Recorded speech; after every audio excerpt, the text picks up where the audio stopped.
Hello friends, ओम श्री गणेशाय नमः। जय माता दी। आप सभी का स्वागत है आपके अपने यूट्यूब चैनल पर। फ्रेंड्स, आज हम आपको इस वीडियो में बताने जा रहे हैं कि गुप्त नवरात्रि के दूसरे दिन दूसरी महाविद्या माता तारा देवी की उत्पत्ति की कथा और महत्व के बारे में, जिसको सुनने मात्र से ही प्राप्त होती है सुख समृद्धि और होती हैं सभी मनोकामनाएं शीघ्र ही पूर्ण। फ्रेंड्स, वीडियो शुरू करने से पहले आपसे रिक्वेस्ट है, अगर आप हमारे चैनल पर नए हैं और आपने अभी तक चैनल को सब्सक्राइब नहीं किया है तो प्लीज सब्सक्राइब कीजिएगा चैनल को। साथ ही प्रेस कीजिएगा बेल आइकन को, जिससे नए वीडियो से रिलेटेड नोटिफिकेशन आपको तुरंत प्राप्त हो सके। और वीडियो पसंद आने पर वीडियो को लाइक और शेयर जरूर कीजिएगा, ताकि सभी भक्तों को इस वीडियो का लाभ प्राप्त हो सके। और कमेंट बॉक्स में जय माता दी जरूर लिखिएगा। आज गुप्त नवरात्रि का दूसरा दिन है। गुप्त नवरात्रि के दूसरे दिन माँ काली के स्वरूप महाविद्या तारा देवी की पूजा अर्चना की जाती है। तारा देवी को शमशान की देवी कहा जाता है। पौराणिक कथाओं के अनुसार माँ तारा देवी की अवतार की कथा समुद्र मंथन की कथा से जुड़ी हुई है। एक समय अमृत की प्राप्ति के लिए देवताओं और दैत्यों ने समुद्र मंथन किया था। जब समुद्र मंथन आरंभ हुआ तो सबसे पहले समुद्र से हलाहल विष निकला। उस विष की ज्वाला से सभी देवता तथा दैत्य जलने लगे और उनकी कांति फीकी पड़ने लगी। इस पर सभी ने मिलकर भगवान शंकर की आराधना शुरू कर दी। उनकी प्रार्थना पर महादेव जी उस विष को हथेली पर रखकर उसे पी गए, किंतु उसे कंठ के नीचे नहीं उतरने दिया। उस कालकूट विष के प्रभाव से शिवजी का कंठ नीला पड़ गया, इसलिए महादेव जी को नीलकंठ कहते हैं।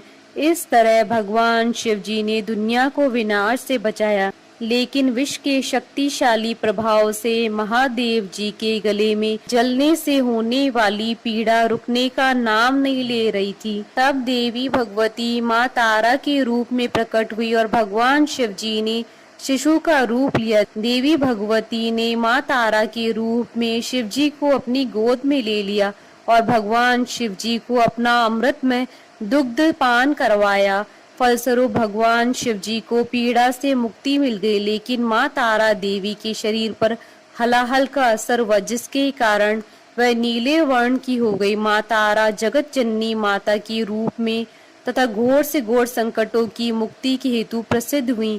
जिस प्रकार इन महाशक्ति ने शिव जी के शारीरिक कष्ट का निवारण किया, वैसे ही ये देवी अपने उपासकों के घोर कष्टों और संकटों का निवारण करती है। तारा देवी नरमुंडों की माला पहनती है। इन्हें तंत्र शास्त्र की देवी माना गया है। इनकी पूजा से सारे कष्ट मिट जाते हैं। तारा देवी के 3 रूप हैं, उग्र तारा, एक जटा और नील सरस्वती। भगवती काली को ही नील रूपा होने के कारण तारा भी कहा गया। वचनांतर से तारा नामक रहस्य यह भी है कि ये सर्वदा मोक्ष देने वाली, तारने वाली है, इसलिए इन्हें तारा कहा गया। माँ विद्याओं में ये द्वितीय स्थान पर परिणीत है। अनायासी वाक शक्ति प्रदान करने में समर्थ है, इसलिए इन्हें नील सरस्वती भी कहते हैं। भयंकर विपत्तियों से भक्तों की रक्षा करती हैं, इसलिए इन्हें उग्र तारा कहते हैं। ब्रह्मलीन तंत्रादि ग्रंथों में भगवती तारा के स्वरूपों की विशेष चर्चा है। ग्रीव का वध करने के लिए इन्हें नील विग्रह प्राप्त हुआ था।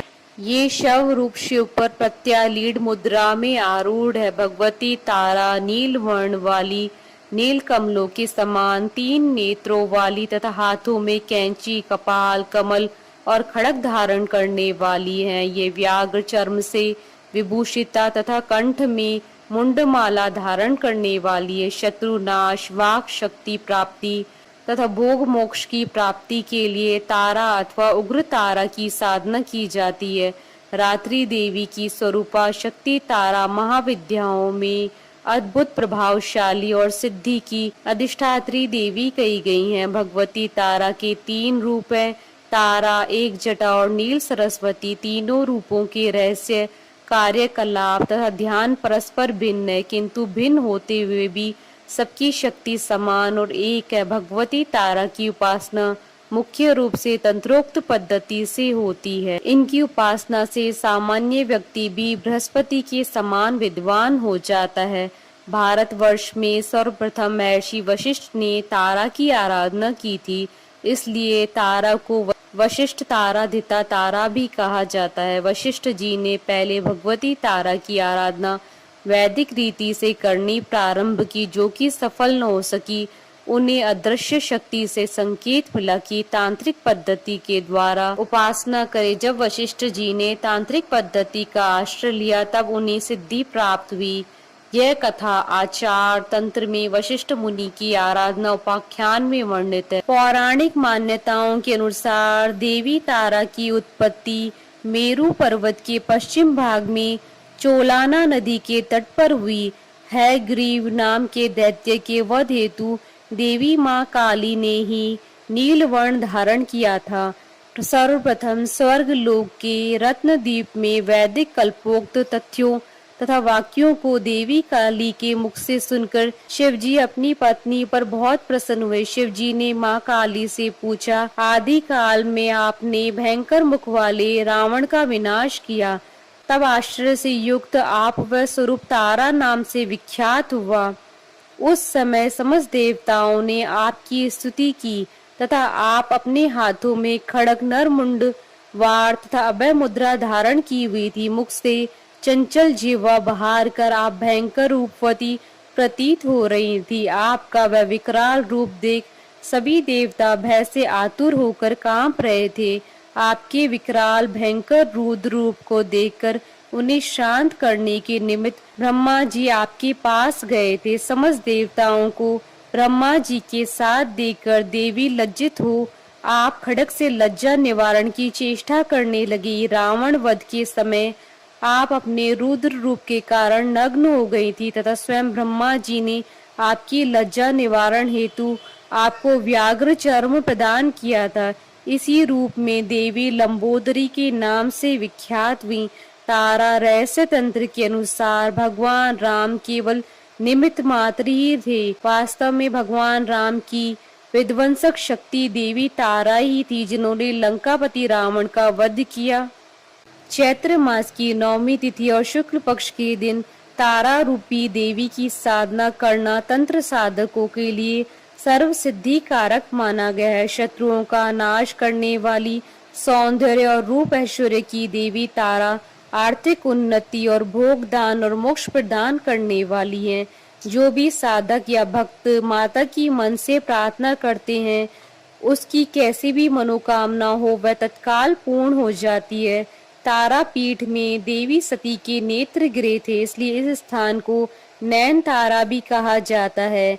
यह पीठ पश्चिम बंगाल के वीरभूमि जिला में स्थित है, इसलिए यह स्थान तारापीठ के नाम से विख्यात है। प्राचीन काल में महर्षि वशिष्ठ ने इस स्थान पर देवी तारा की उपासना करके सिद्धियां प्राप्त की थी। इस मंदिर में वामा खेपा नामक एक साधक ने देवी तारा की साधना करके उनसे सिद्धियां हासिल की थी।